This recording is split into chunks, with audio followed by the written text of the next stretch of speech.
This video will show you how to make carrot puree for baby using the Real Smart strategy. Now the Real Smart recipe for carrot puree calls for 1 1/4 pounds of fresh carrots, which we have here. The recipe also requires steaming, so you will need some type of a steamer. Now I particularly like this steamer basket because it's made of flexible, heat-resistant silicone material, which allows it to fit into a variety of pot sizes, allowing for great versatility in the kitchen, but any steamer pot will do. Now I've already added 1 to 1.5 inches of water into my pot, and I'm bringing it to a simmer. And it's important to point out that you want the water level in your pot to remain below that of the steamer basket when it's inserted. And the reason for that is that you don't want the water at the bottom of the pot to touch your food. If the water touches the food when steaming, then water-soluble nutrients that are in it will drop down and be lost into the water. And obviously we want to retain as many nutrients as possible. So while the water is coming to a simmer, we're going to go ahead and get our carrots ready for steaming. So I'm going to trim off the greens, rinse them, peel them, and start slicing them.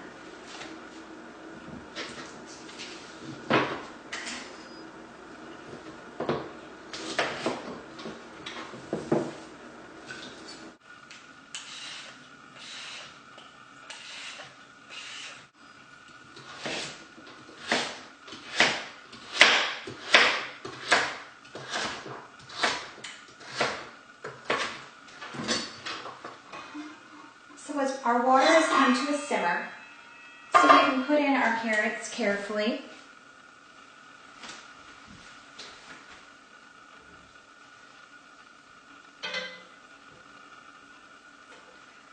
We're going to pop the lid on and allow those carrots to steam for approximately 8 to 10 minutes, or just until they slightly soften and can be pierced easily with a fork. So our carrots have finished steaming, and I let them cool just a bit so I can handle them.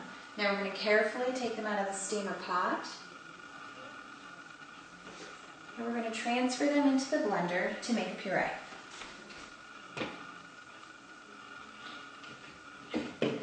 See, the flexibility of the steamer is great for this purpose too.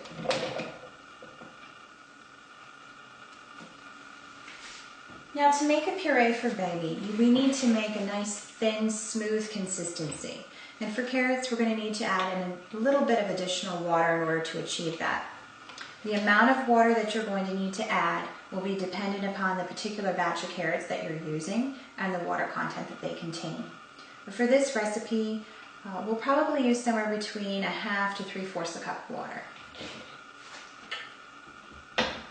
The blender I'm using here is a Vitamix blender.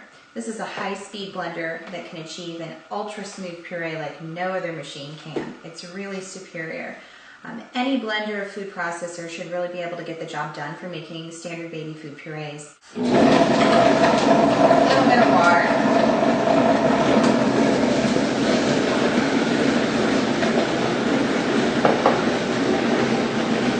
Nice plunger here.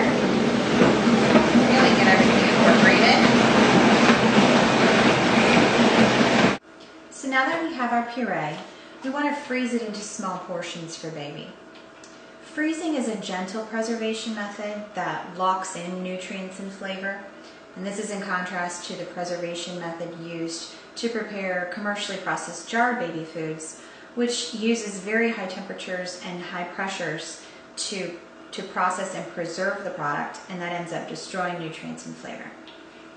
Now these freezer trays are perfect for creating and freezing small portions of baby food. Each compartment will hold 2 tablespoons worth of baby food, and that is just the right amount for baby to start eating with. So we're going to go ahead and pour the puree into this tray, and then we're going to cover the tray with plastic wrap and place it in the freezer to freeze the cubes.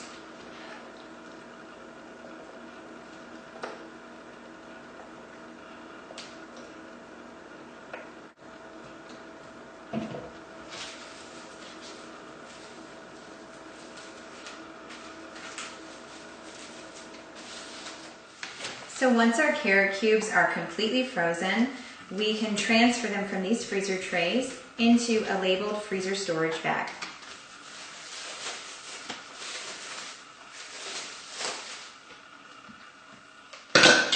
So the flexibility of these trays, the which are made of silicone as well, are really great for easily dislodging these cubes. And look at these perfect cube shapes that we get here. Transfer them into our storage bag. This is a quart-size freezer storage bag. And that'll fit all the cubes that are in one of these trays easily. I'll point out that the perfect cube shapes that are produced from the freezer trays used here are what can accommodate really compact, neatly organized storage of these baby food puree cubes. It makes it a lot easier to find your cubes in the freezer and keep them organized.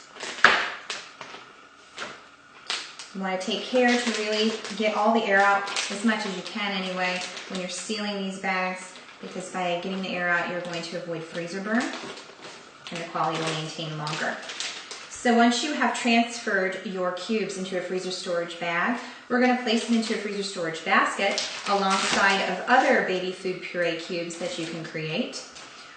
Once you get these into the freezer, they will remain safe indefinitely as long as your freezer is maintained at 0 degrees Fahrenheit or below. And their quality will maintain for at least 3 months or even longer, as long as you really take care every time you're going in and out of these bags to seal the air out as much as possible. When baby is ready to eat, you pull out individual cubes as needed, combine them if you wish to build flavorful, nutritionally balanced meals. Now by using these tools and the Real Smart strategy, you will be able to create 3 months worth of baby food, which all fits in this one freezer storage basket, which lives in your freezer, and you'll do it in 3 one-hour blocks of time. Now, in order to use the Real Smart strategy, you need 6 of these freezer trays used here. You need 1 freezer storage basket, a blender or food processor, a steamer, and other standard kitchen equipment featured in this video. And there's no reason to resort to overly processed, nutritionally inferior, void of taste jarred baby foods when making premium homemade baby food from fresh whole foods is so easy to do. All you need are the right tools and the right strategy. So happy cooking and bon appetit.